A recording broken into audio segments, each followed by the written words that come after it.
If you guys want to be in with a chance of winning a copy of FIFA 20 on either console of your choice, all you need to do is leave a like on the video, leave a comment down below, and subscribe to the channel if you're new around here. Best of luck and enjoy the video. Hey guys, Eastway here, welcome back to another video, and today I'm going to be showing you guys how to get the best possible start on FIFA 20 Ultimate Team. Whether you're getting the game for Christmas, on early access, or on the web app, I'm going to be showing you guys a load of tips that will help you make coins, save coins, and build a great team within the first couple of days of FIFA 20. So I hope you guys do enjoy the video. If you do, don't forget to leave a like on it, subscribe if you're new around here, and without further ado, let's go on into it. First up, we've got starter packs, and this is the first thing you'll be faced with when you load up your brand new account on FIFA 20. The quality and quantity of these packs vary depending on how many previous FIFAs you've played.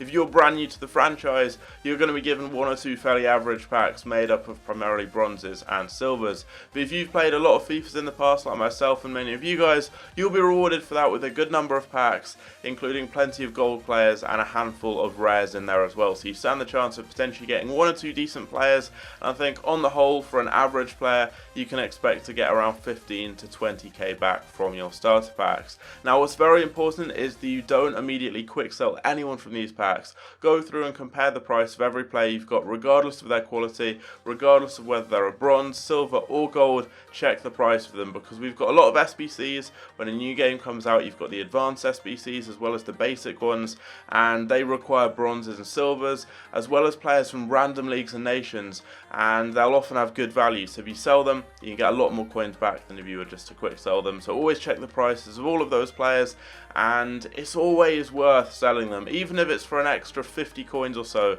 Even if it takes a couple of hours to sell a player on, it's better to sell them for 350 or 400 coins than quick selling them for 300. All those coins count in the early stages of the game. Now something else that you guys need to bear in mind is that meta players are worth significantly more a couple of days after the initial release of the game compared to the very first day of FIFA 20. And that's because of two main reasons. Firstly, people just don't have the coins on the first day to go out and spend like 2 million coins on someone like Ronaldo, and also people aren't really looking to build teams on the web app because you can't play games. People are instead looking to trade and make coins. So if you pack someone like Ronaldo, Neymar, Mbappe, maybe an icon, or even a more kind of overpowered meta player that's a little bit cheaper, like maybe Ndombele or Gabriel Jesus or Davinson Sanchez, someone like that, if you pack anyone like that, I would recommend keeping hold of them until the full game is released on console, and you can sell your cards for a much higher price there.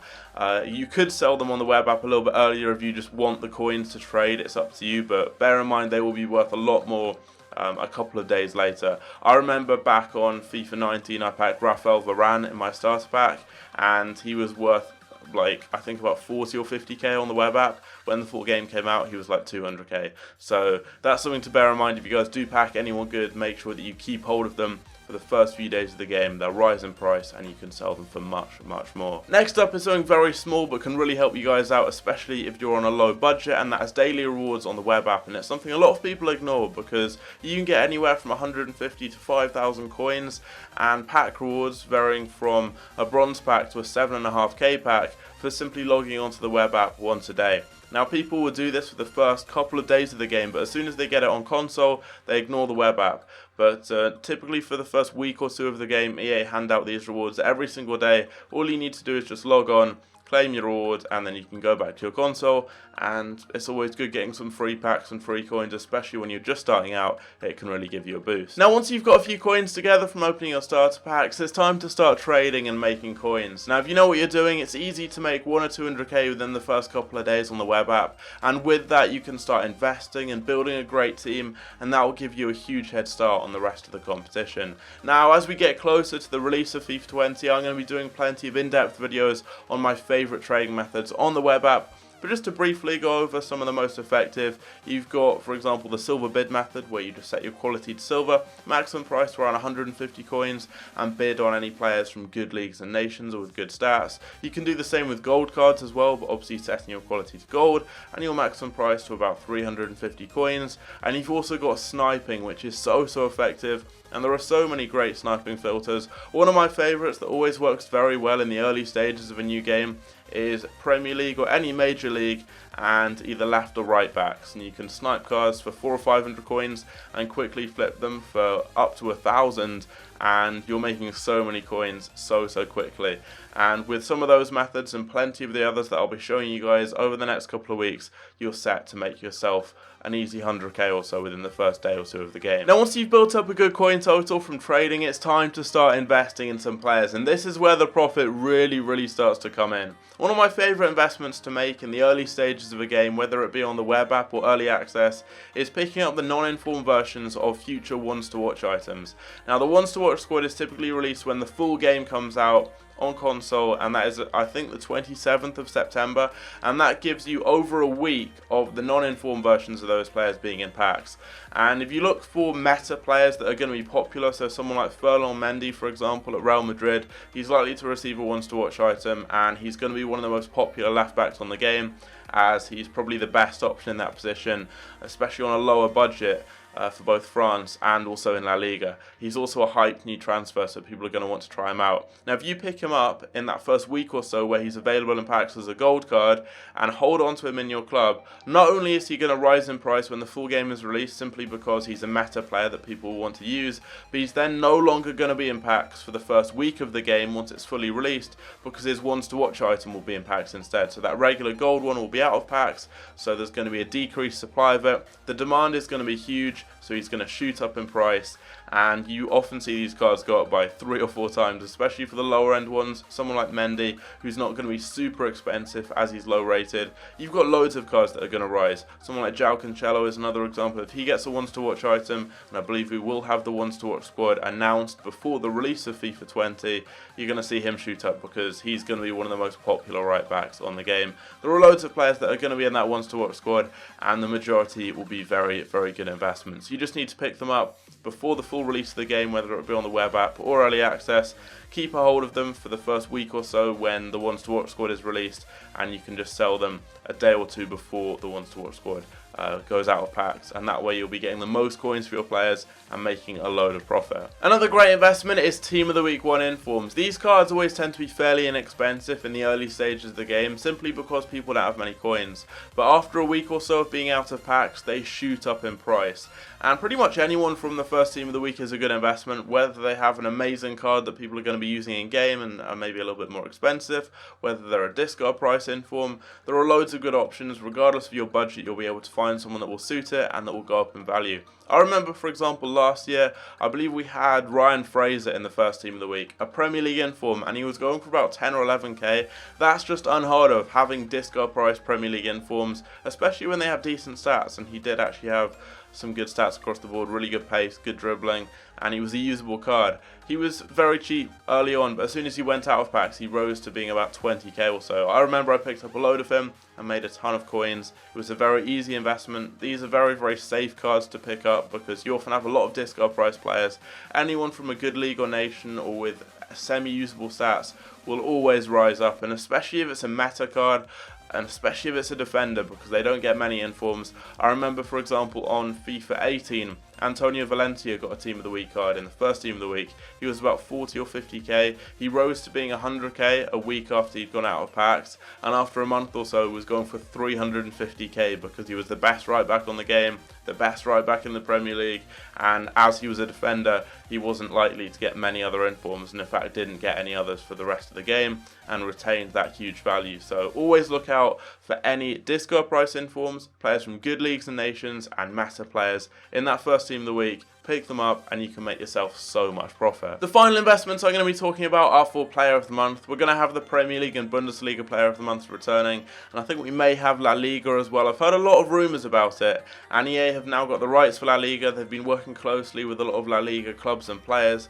like Hazard on the front cover and Vinicius Jr., who appears a lot in the menus of the game, along with 2 other players, Jadon Sancho, a Bundesliga player, and Van Dijk, a Premier League player. So I think we may have La Liga Player of the Month, which will be cool. But this is something I'll talk more about towards the initial release of the game, when we have a good idea of the candidates for Player of the Month, and therefore we'll know what types of players to invest in. But generally you just want to pick up players from the clubs and nations of the players who are likely to win the award, and also from some of their previous clubs and the clubs they've played in that month. So let's say Virgil van Dijk has scored 2 goals and performed well well defensively throughout the month, he's going to be up there as one of the main candidates. You'd want to pick up quite high rated but not too expensive Liverpool players, so maybe someone like Henderson or Wijnaldum, for example. You'd also want to pick up Dutch players that would again be fairly high rated, someone like Sillerson, and you'd also want to get players from his previous clubs, so Southampton and Celtic. Get a few cards there, maybe someone like James Forrest, for example, Charlie Austin,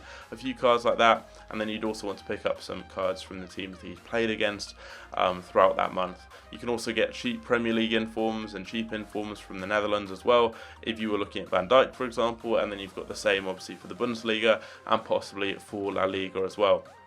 So Player of the Month investing can be very, very profitable, but it's something I'll be talking about more closer to the release of the game, because right now, obviously, we've got no idea who the candidates are going to be and therefore who to invest in. But as a general rule of thumb, you can't really go wrong with picking up players from the Premier League and Bundesliga, higher rated cards, 83s, 84s, 85s, that aren't too expensive, and if you see any informs from those leagues that are quite cheap, make sure you pick them up. Now my penultimate tip is to build a fitness team, and this can save you and in fact make you so many coins in the long run. In the early stages of FIFA 20 you're not going to have many coins, so you don't want to be going and spending 1,000 coins every other game on fitness cards. It just doesn't really make sense. If you build a cheap fitness team with some non-rare cards, you can go and play a squad battles game every other game with your main squad on the bench and reserves. It's going to top their fitness up, you're going to be getting match coins, and you're going to be competing towards squad battle points, which will give you packs and coins in return. So it's a win-win situation. You're going to be saving coins by not having to buy fitness, and you're going to be getting coins back from playing a game mode like squad battles. You could go and play friendlies or something as well. It's a really good way just to save and make some coins, and I definitely recommend doing it. My final tip is to grind seasons, a new addition to FIFA 20 and something that you can make so many coins from so easily. I'm on the beta right now, which is where I've got a lot of the screenshots you've seen, and it's crazy just how many coins as well as useful items like fitness, chemistry styles and loan players you can get back just for doing simple tasks and playing the game. For example, I'm on the beta now, I'm looking here, week 1 silver. You've got 4 different things. If you complete them all, you get a gold players pack, and they're very simple things. Win 5 games, apply 3 chemistry styles, that gives you 10k as well. Score 3 finesse shots and win a game in mystery ball. Do those 4 things, which will take you no time at all, and you get a gold players pack. Week 2 silver gives you a jumbo premium 26 pack, and all you need to do there is keep 3 clean sheets, score a volley, score 5 times, and win in swaps, which is another new game mode. Just play, winning 3 games, 5 games, 10 games and 20 games are your 4 things you need to do, and you get a 50k pack and 25k for doing that, which is crazy.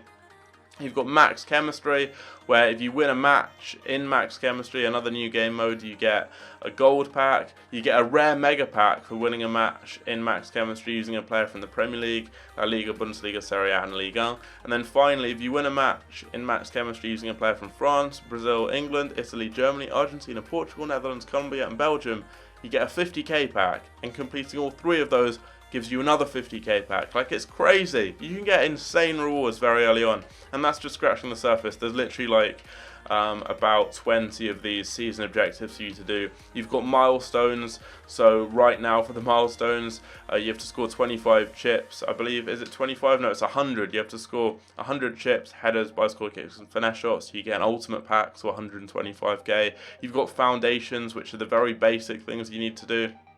They give you gold players packs, silver packs, premium gold packs, and that's literally like changing your formation and applying a camera style and stuff. And then you've got your season progress, and all the XP you're getting works towards that. So right now I've got a lone Van Dijk, I've got a couple of coin boosts, I've got a mixed contracts pack, I've got a couple of stadium themes, and I've got a lone Hazard, just for doing some very basic things. And as that progresses, you've got loads of packs and other rewards you can potentially unlock. So it's something I definitely recommend grinding, because you can get some really good packs from it, and that's obviously going to really help you guys out. And this is something that I think is going to be super important. It will give you a big head start if you really work on grinding these new season's objectives. So there we go, that's going to be the end of the video. I really hope you guys did enjoy. If you did, don't forget to leave a like on it. Subscribe if you're new around here. I put a lot of time and effort into this video, and I've sourced a lot of screenshots and items and different pictures and stuff that you've seen all throughout this, all the graphics from the beta. So hopefully you guys did appreciate that, and yeah, I'll see you guys later. Take care.